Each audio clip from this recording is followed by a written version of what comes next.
It's a Monday morning, which means I am joined by Millie to talk all things navigating adulthood. Join us, two girls in our 20s, as we muddle through life and try and figure out what being an adult really means.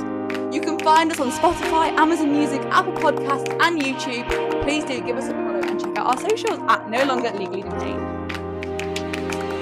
So on our Monday morning episodes, we are kind of moving away from just the drama school content, but we did think that we would give a little update of where we are now and what our new courses are like and how things have changed. Yeah, well, because we've started whole new courses, so it feels wrong not to address the elephant in the room. Exactly. And I think you especially, I think, will be interesting to kind of... I think your course... Well, my course is very interesting, yeah, and very different to kind of... Very, very different to the mainstream drama kind of course. But I think I was going to say more that your like experience of like starting, being a bit unsure, and then kind of finding your feet. I think that's like really interesting. Tale. I think it was interesting moving from a foundation, and I've spoken to a few people who were on our foundation, and they found the same, where it's like really hard not to compare it. Obviously, like last year, I had the time of my life. Yeah, as I feel we all know, because I don't shut up about it. And so then going somewhere and being like, well, this is different, and I'm not sure that I like this because it's different, and trying to then move away from like, I don't like it, to like, that was that, and then this is this. Yeah, it's like not necessarily that you don't like it, it's just different, and then that feeling of difference, and like the change feels uncertain and feels funny, and like not being able to necessarily identify exactly what that is. Yeah, and I definitely struggled with that for the first couple of weeks.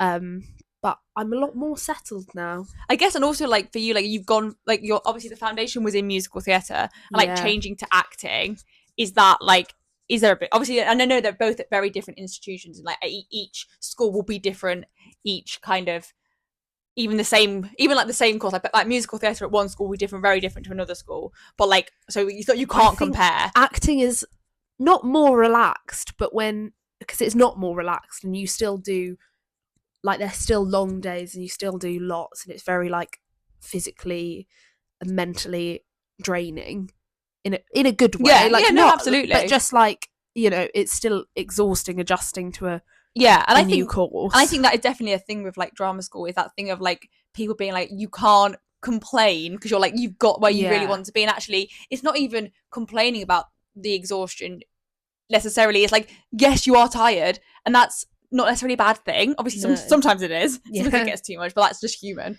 But I also think that like it can be exhausting. You can be having literally loving it all so much, and like that in itself is exhausting. Yeah, I think it's very like, it's very tiring adjusting. And I didn't think, I was like, well, I've done it before, so like I know what it's like, so it won't be like, I know what I need to do. But it's been different again, adjusting to a new course. Yeah, we did have quite a big gap.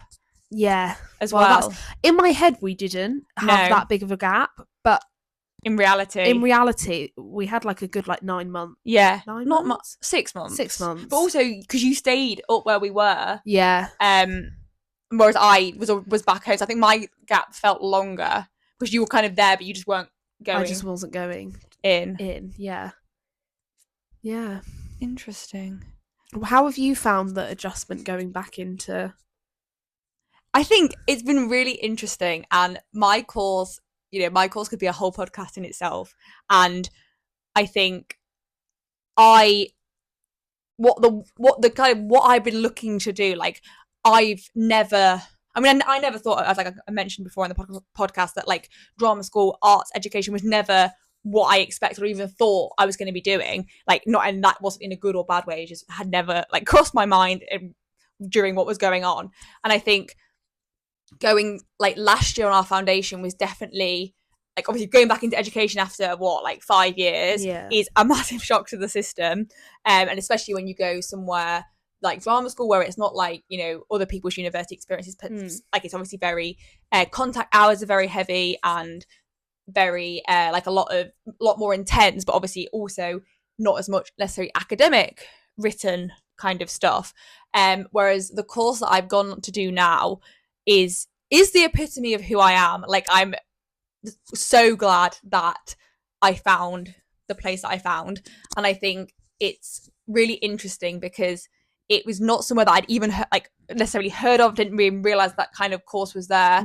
And it's so interesting. I think it definitely gives that example that, you know, absolutely, you know, there's the mainstream kind of drama school approach, which is, you know, great, and that works for so many people, but also that thing of, you know, you can still do an arts education without having to go to an elite drama school. And I think the most exciting thing about my course is, first of all, like the experiences and the opportunities that are there, you know, working in a working theatre, but also the understanding of inclusion as someone who's really interested kind of in inclusion, and the idea that, you know, we can present our work in so many different ways, and you can like get the opportunity to create. And I think as someone who is a bit older and who's already got ideas and like also has got two really big passions of like creativity and of social change, my course is literally allowing me to do that in my own way. And absolutely, definitely been hard, like the neurodivergent side of it, in terms of like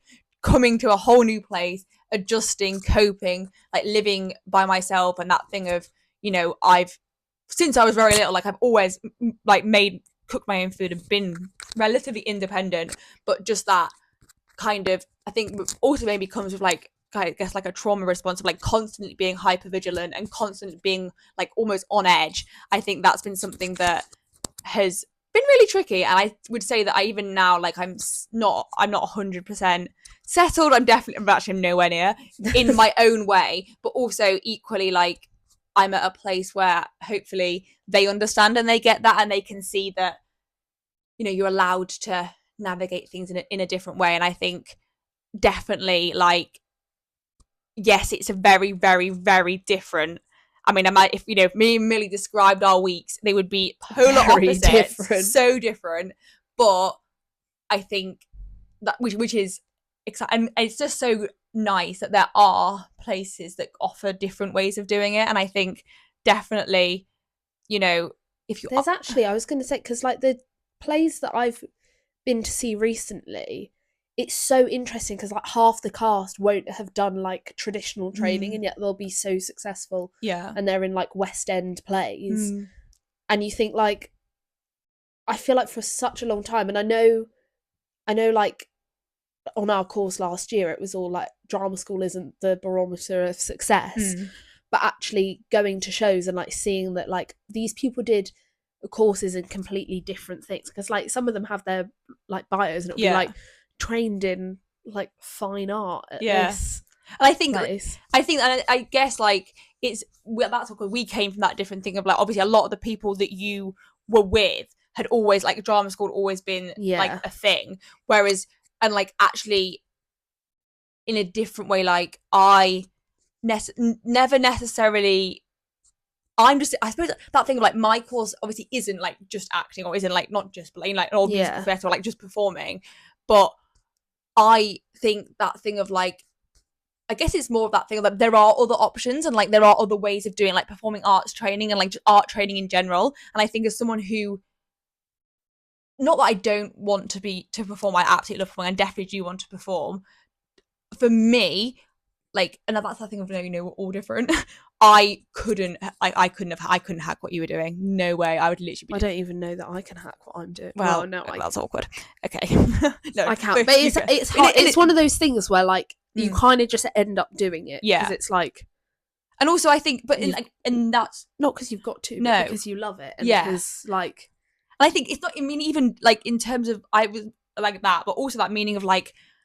Yours is obviously like really in-depth training in like acting, whereas I think I'm so scatty that I'm getting to like try loads and loads of different bits, and I think that just shows that there are those options out there, so you can really like learn yourself of like you said, like, you know, originally obviously you were looking at musical theatre and then you realised that actually I think what's interesting is actually doing acting, like you think like, oh, it's narrowing the thing because you're focusing on one of the three disciplines, but actually like I'm very lucky on my course we do singing, we do dance, but also like it actually opens so many more doors, because you can explore so much more within acting that you wouldn't necessarily be able to do in musical theatre. I guess, like, because obviously when you do MT, you've got the technical singing and dancing training, whereas you can apply all of the acting stuff to them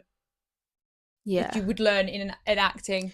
And there's like because obviously, and I mean, I guess you get to do it within the 3 disciplines. Yeah. But I don't know, there's something like even in dance, like we get to explore jazz, and then we're doing like kind of social dances and like period dances and stuff like that. That's cool. Which I'm sure you get to do. I'm rambling now. Yeah, but I think it's that thing of like, I guess, slowly finding your own niche, and that thing of like it isn't all the same. Yeah. And like that's really interesting, and I think it would be also, I guess it would be really interesting to speak to someone like who'd, you know, done our course and then gone on to do an MT degree to kind of see like their perspective. But I think my thing of like I just am so excited, like in terms of the breadth of like not necessarily just my course, but just like arts in general. And I think, you know, it can sometimes feel like I have a love of creativity and the arts, not necessarily defined by one thing. And and I love performing, and I definitely want to perform, but I don't necessarily like want to technically go into we not if I don't want to, but you know what I mean, like it's just I think that's exciting, and I think our courses are teaching us lots of different things. And also having 3 years to settle down into somewhere and like learn things as well. So I've not done a course that's been 3 years in performing arts. No, neither. So I guess like if you are listening to this and it is audition season again, scary times for some people. But that thing of, I think it is a very personal choice, and I think we both had lots of different thoughts. Obviously, I changed what I was going to do. You've had like questions, but it's very different, and you're never going to know if it's the right decision. This is the other discussion, because I can't lie. At the start, I couldn't let go of the foundation. Which I think we all knew was going to be an issue. I think we did all know. We saw that coming from a mile away, that my love for the foundation might actually start getting in the way of me continuing with my life. But also not continuing. That sounds deep. That sounds deep, but just like But also I think that's something that you've learned about yourself though, that like going forward, you know, if there's a like an ending of something, you would, even if you can't necessarily, you're not necessarily gonna be able to like stop those feelings, because those feelings are like, but like you don't even need to stop those feelings, but like that thing of like being able to acknowledge that actually give me a little bit more time, because is it that I don't like this, or is it that I just struggle with moving on and change? What was that? But yeah, I think you're not going to know right at the start, and like even now you're never going to know that it's 100% the right decision, and ultimately it's really not that deep. Ultimately, do you enjoy what you're doing? Is it gonna learn, fulfill you? And so as we end this short episode, can you give what your favorite thing that you've done, or like a highlight from your first month at your new place? A highlight from my first month would be, I think, just getting to do things that I haven't been able to do before. Like we've done physical theatre, and you did stage combat. And stage combat, I find stage combat actually quite scary. You'll all remember I was really excited about that. Turns out I'm quite scared of it. But awkward. I really enjoy it, but I still find it like it's kind of terrifying, because you don't want to hurt people and you don't want to get hurt. But I think just doing new things, physical theatre, something I did not think I was going to enjoy. My favourite lesson. Is it? See? Quadrupedal walks, bipedal walks. Yeah, but that's like we had, what was it? Improv. So I was going to hate it. And you loved that. And I loved it. And we do so many improv games, and I bloody love them now. Beep. Very good. I was going to say a stronger word. Enjoy it. Actually. What's your highlight? I think my highlight has been just the variety of different people and experiences that I've had, and I think that kind of settling and making a friend, shout out, which you know who you are. a lot longer at Mount View. Lol. And I think, no tea, no shade. Not okay, that was me. It was a fully a me problem. Nothing to do with anybody else. I just was completely antisocial. And I think like getting to create like pieces that are really meaningful, and that's been really fun.